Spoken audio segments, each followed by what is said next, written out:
Okay, take 6. I think that I might have autism. Through a rather unfortunate series of events through the past weeks, I got kind of misunderstood and misread in a really bad way, and I creeped someone out. And I kind of put it together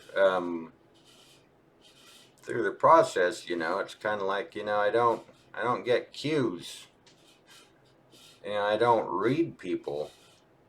I always thought that I understood people well, but it just doesn't make sense. And I was kind of thinking that maybe the wiring in my head just isn't there, or I'm wired differently. And maybe there's some sort of like biological basis for why I'm this way. And I was with a friend of mine last weekend, talking to her and talking about being just different, having this moment of realization, I was out dancing that no one's dancing like me, you're separate like me, you're laughing like me, and just how different I must look. And I started going through my life and thinking about all these contexts, and how it's always been like that. Um, I always I just do what comes naturally, and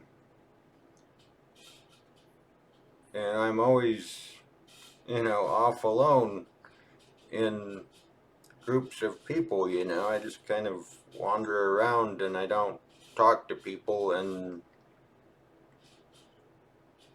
just do weird stuff, and why, I guess how obvious that looks sometimes, to a lot of people. And that doesn't really bother me. I like being me. I don't do it for attention, but I, the thing that hurts is when people judge you and they misread you, and they think you're creepy, and they put all these bad intentions onto you in a way. And that hurts. It's not being this way, it's the being misunderstood. But I was talking to her, and about being different, and about how it used to bother me so much and how I'm embracing it, and how I just have, something unique to offer, I guess, I can offer myself because, I'm just different. I just don't think like they do, and the more, we talked about it, and she's autistic, right? And just have this weird connection with each other, we just get each other and, coming to the realization together that she's like that. And then I finally met someone like me and getting so excited, and I'm crying and hugging, and it's like I met someone like me. I met you get it, you're like me. There's someone like me. It was powerful. Just powerful. It's like, oh, you know what this feels like. God, wow. And then the next day, couple days, I start looking into it, into autism, and I'd always thought that autism or Asperger's was, like this annoying guy in a monotone voice talking about baseball, and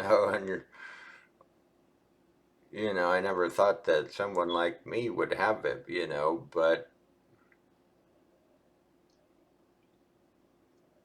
but yeah, yeah.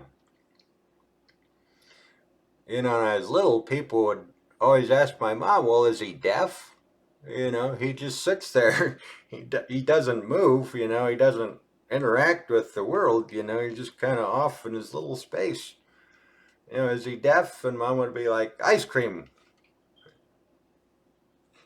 I mean, that would get my attention, and they'd put me in the nursery in the same spot, and I'd just sit there and just watch, the whole time, same spot. And and when I did start talking, it was one word, All these things are very typical of autistic people. Being held back in first grade, being slow to read, being in remedial or getting reading therapy, till I was in fourth grade. And then my reading level was in third grade, then it jumped to fifth grade. And in a couple of months, I just clicked.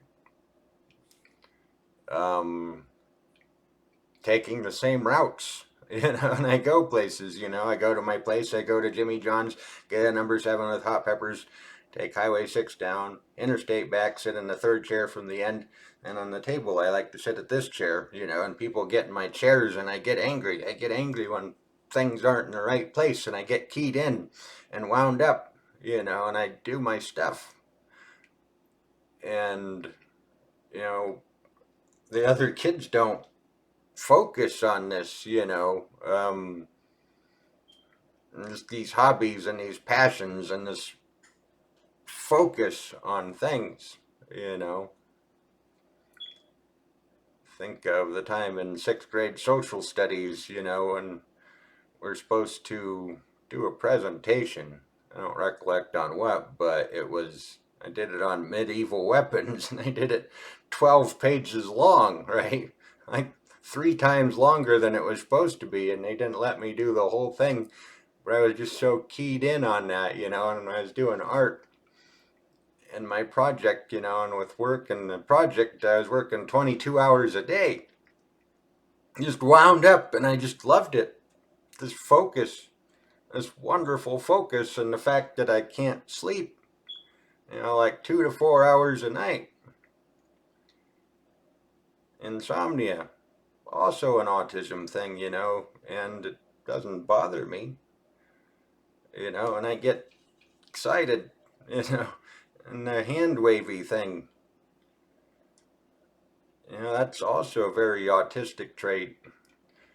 And I would play the piano, at church by the hour. And I couldn't play music or do songs, but it would just come to me, hours of it. And rocking. I don't do a lot of stemming back behaviors, but I do them occasionally, I'm certainly not as deep into it maybe as other people are. Being in dark places, I love that. I don't like bright lights. I don't like loud noises. And they hit me, I shave my skin because I like the way things feel on it,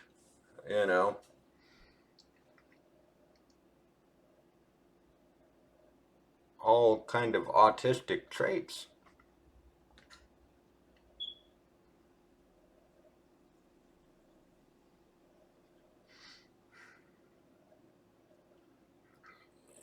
And um, and I was talking to my sister about it, and she's like, well, do you have ADD? And I'm like, well, I maybe have attention surplus disorder, I have lots of attention, and she's like, yeah, but what about things you don't want to think about? I'm like, oh, whoa. My entire life revolves around not doing things that I don't want to think about. Children are torture. My God, that must be like hell having children, because there's these old monsters that you have to pay constant attention to, and how would that not make you commit suicide? How could anyone stand, you know, focusing like that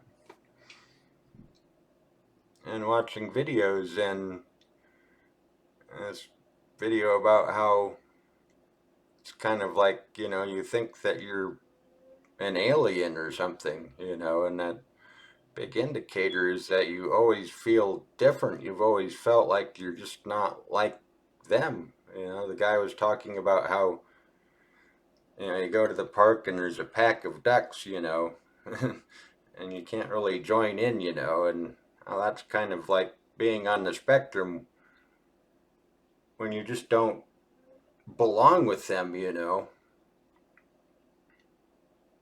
Even when am in a group of people, I'm always separate, and it's like watching ducks because I'm just, I don't know. I don't understand their cues. I don't have this sense that people have of what's appropriate, what's too much information. They just don't get it.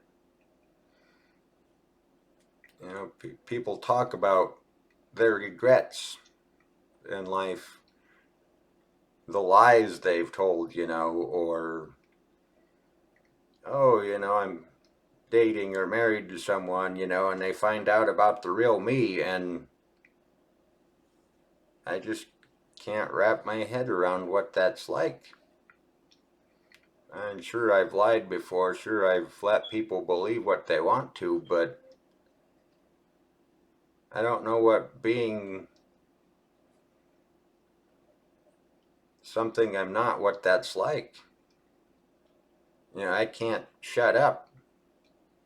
If you watch this channel, you probably put that together. If there's something I want to say in the course of conversation, it's going to come out.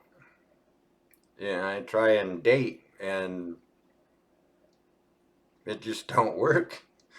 Because you're supposed to hold back information and the whole dance and stuff, and 5 minutes in, everything I try not to say, and I'm like, don't go there, don't go there, don't go there, don't go there, don't go there.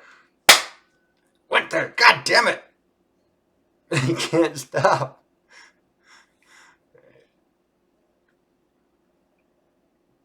And just being different, not, things don't make sense, I think of when I was in my photography class, and the professor's showing us the dark room, and everyone else is back there, and I'm up front and center, and I'm barely talking to this woman, and she's showing how to do all this stuff, and I'm all keyed in, watching it, and just crazy focus, weirded her out. And she called me a stalker in front of the class when she's teaching class later, And it was really painful. I had no idea why she would, react that way. None at all, It didn't make sense to me. It's the theory of mind, right? It's understanding what people think, about you, or how that must come across to them, and I just don't, get it. It's like a sociopath. They don't feel bad for stuff, It's something is missing in their ability to feel right and wrong, and I don't feel social cues. This whole aspect, it's just missing. People have it, and I just don't.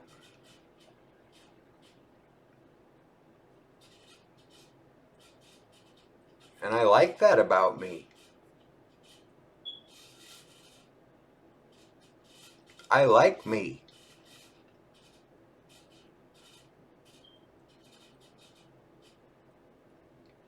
But I don't fit in. And that's not a bad thing.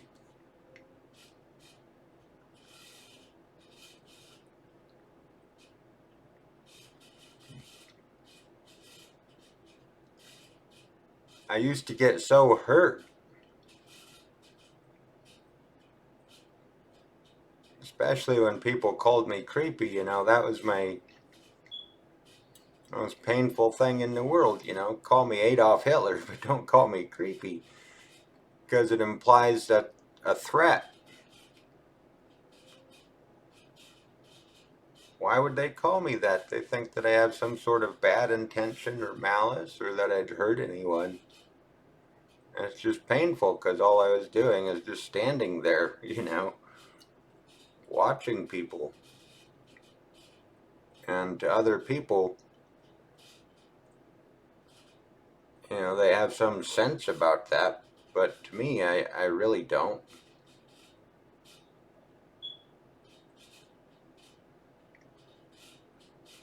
People may trigger us, but we have the ammunition.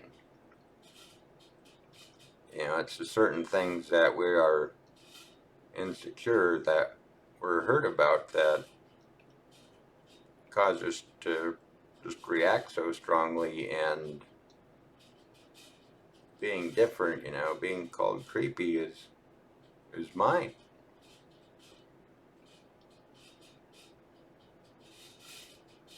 And I don't want to hurt about it anymore. I want to laugh about it. And I certainly try my best not to creep people out. But, when this happens again, I understand. I get it.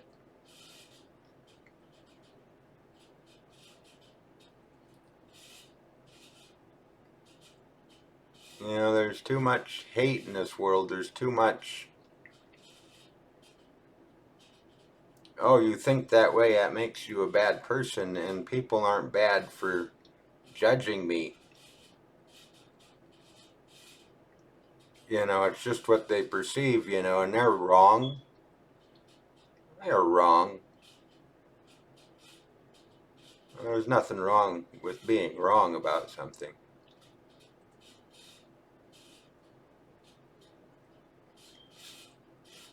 And I want to, extend kindness and forgiveness to them.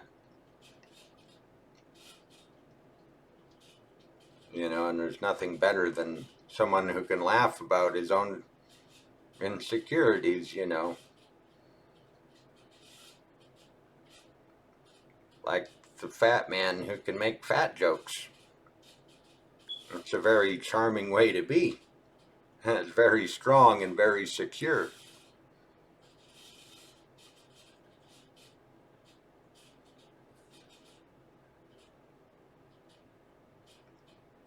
I don't know. If I could get a diagnosis, I don't tend to mask, I guess I don't mask because I don't interact. If I was trying to be in the group and trying to act like a person, then I'd have to mask a lot more. But I'm usually around the group, but I'm never really connected in it unless I'm talking to individual people. And stimming, I might rock sometimes, but I don't know how far deep into it I am, but I know that I'm somewhere in there.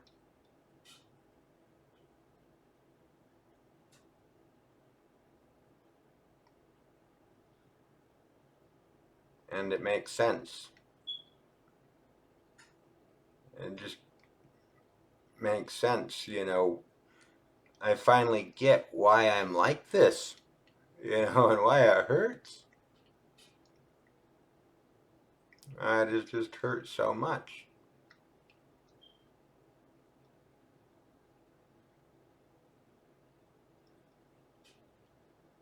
And I'm going to be okay.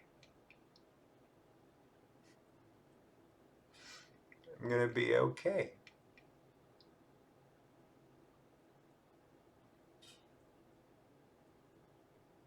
thank you for spending time with me. Maybe I'll see you around sometime.